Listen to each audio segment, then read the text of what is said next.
तो पुण्यात्माओं, कबीर परमेश्वर के बिना इस जीव का मोक्ष नहीं हो सकता। कहते हैं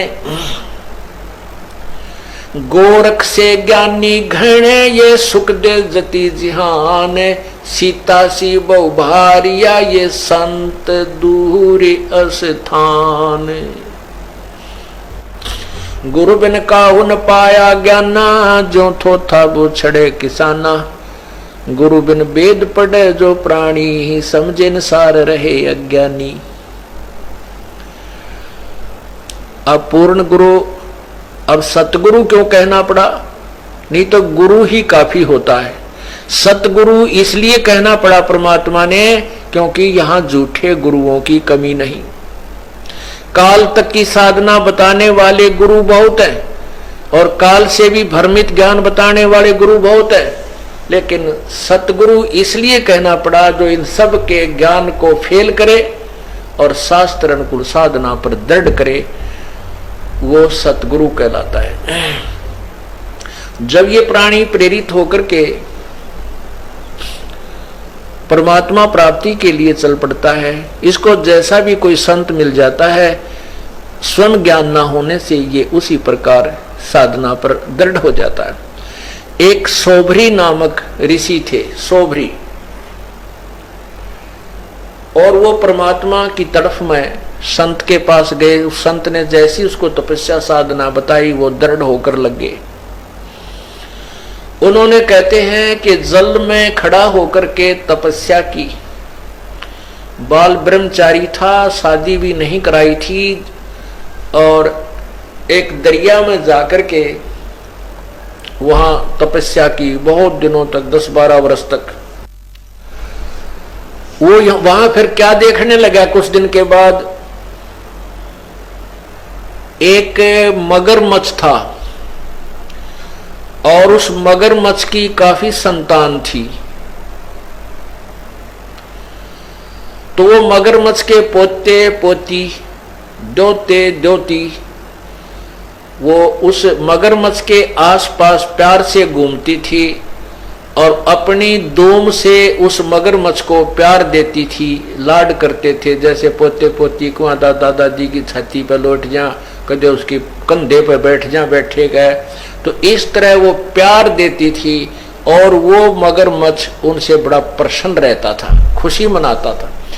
अब उस सोभरी ऋषि के मन में यह प्रेरणा होगी, मैं शादी करवाऊं और ब्याह करवा के मेरा पोते पोती हो और उन पोते पोतिया में दोता दोतियों के साथ ऐसे ही लाड लडाऊं। अब वह छोड़ भक्ति और निकला जलमत बार। कहां पहुंचा? मानधाता राजा के पास गया। अब उन राजाओं को पता होता था कि ये साधु जो आते हैं साधना करके, ये बड़े तोब का गोला होते हैं, एटम बम होते हैं, ये जो भी मन मुंह से निकाल देंगे वचन वो पार होता है। अब वो सोभरी ऋषि तपस्या करके उसका शरीर भी वृद्ध हो रहा, काफी वर्ष हो गए थे और हाड़ सारे दिखे, बूढ़ी सी शकल, बाल बढ़ रहे। और वो जाकर मानधाता राजा से बोला कि आप मुझे एक कन्या दे दो, अपनी लड़की मेरे से ब्याह दो। मानधाता के 50 लड़की थी। अब राजा बड़ी असमंजस में फंस गया, जब नाटू तो शराप देगा, अरे से बूढ़े बूढ़े के अपनी जवान लड़की ने ब्याह हो, मेरा कैसा मूर्ख नहीं, बताइए क्या करूं, ये भगवान बड़ा फंसा। तो उसने सोच समझ के एक उत्तर दिया कि ऋषि जी, हमारा एक नियम है और ये विधान भी बताता है कि मैं अपनी तरफ से किसी लड़की को विवश नहीं कर सकता किसी के साथ शादी करने के लिए। यदि वो लड़की स्वयं पसंद करें, कोई भी लड़की आपको पसंद करे तो मुझे एतराज नहीं। अब राजा ने बेरा था, इसे बूढ़े ने कौन लड़की पसंद करेगी? तो ऋषि बोला जी मुझे मंजूर है, मुझे मंजूर है, अगर ये आपकी कन्या मुझे पसंद करे तो मेरे से शादी कर लेगी। तो राजा बड़ा प्रसन्न हुआ, भाई ठीक है, कटा टंटा, लड़की कोई पसंद करेगी नहीं और यह बला टल जाएगी।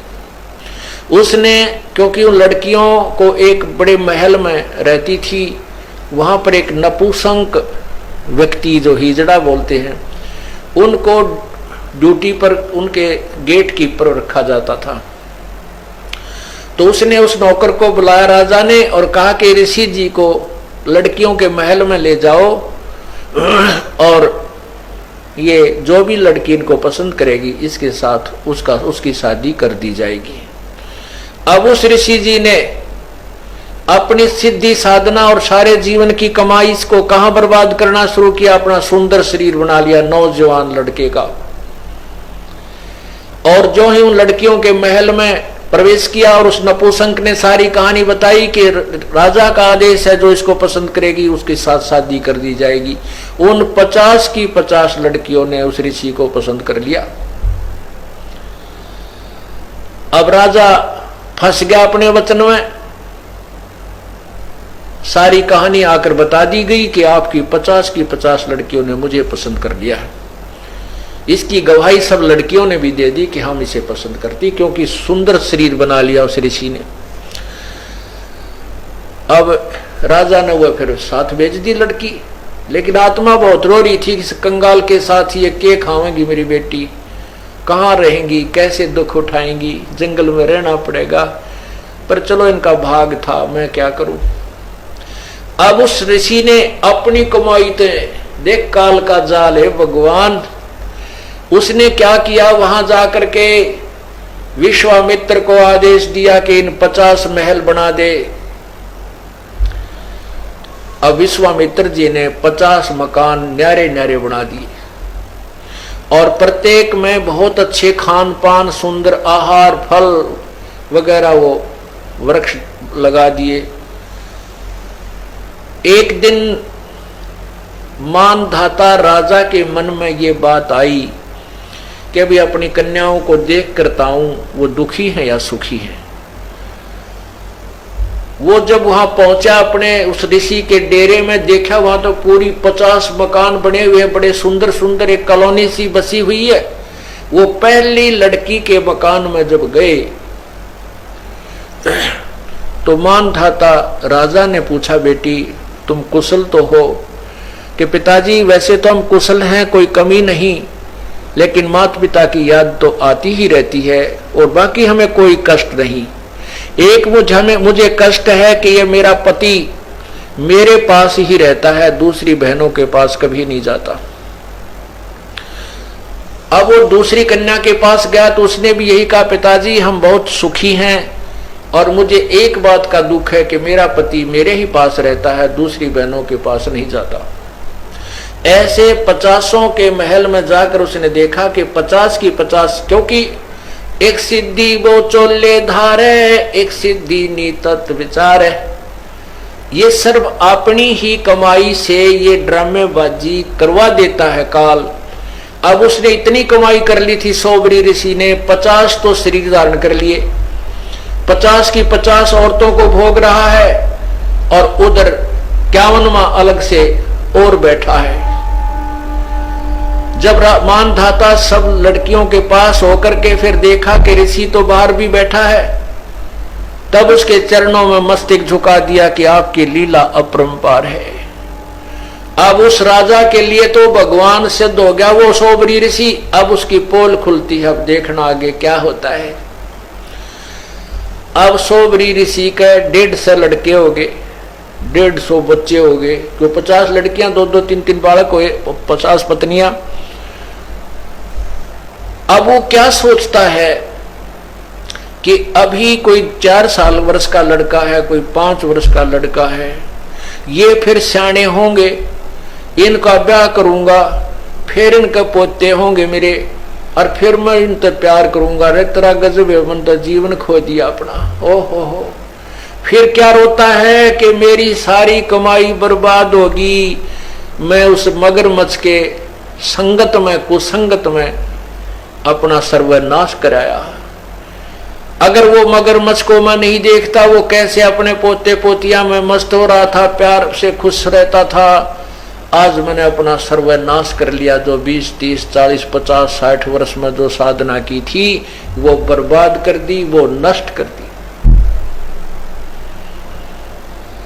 तो पुण्यात्माओं, कबीर परमेश्वर के बिना इस जीव का मोक्ष नहीं हो सकता।